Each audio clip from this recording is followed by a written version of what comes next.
Hi, my name is Pamela Larson, and I'm Fort Jackson's Military Spouse of the Year for 2013. Today I'm speaking to you not just as Fort Jackson's missing soldier's spouse from this past October, but also as a regular Army wife. It's true that I'm not an overactive participant in my military community. My husband's unit doesn't even have an FRG for me to be active in. Today, I speak to you on behalf of every spouse living through the unknown world that is supporting a soldier with post-traumatic stress disorder, and in my husband's case, a traumatic brain injury.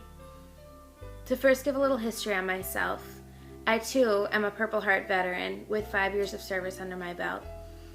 My husband and I are coming up on our 6th year wedding anniversary. We've had two deployments, married, 1 deployment as a couple, so 3 deployments in total, and we have 2 amazing little boys. Our world used to revolve around our family, but now it revolves around medical treatments and therapy. We've had our fair share of struggles, from my husband's brain injury going untreated for several years, including through 2 different deployments, his crazy man in the woods stunt, as I call it, and his most recent very real suicide attempt, which occurred just this past Thanksgiving.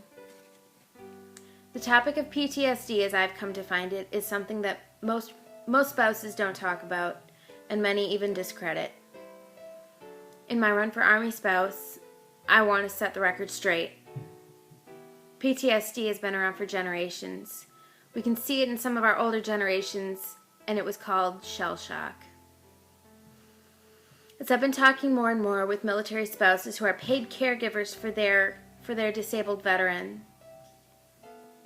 and they deal with PTSD and TBI on a daily basis, I've been noticing a pattern in the lack of medical care that's readily available and the resources that are readily available to our spouse community. The idea that so many do not talk about the possibility of a soldier coming home from deployment with these life-changing problems is disheartening to me, because I was the spouse who eagerly awaited my soldier coming home. I sat there front and center after a 15-month deployment with my double-decker stroller, anxiously awaiting that man that I gave up my own military career for. And here we are nearly 4 years later, in an additional deployment, and I'm waiting for that soldier to actually come home. Don't get me wrong, he still makes an appearance every now and then, but he's never here to stay. Sometimes he doesn't even stay an hour.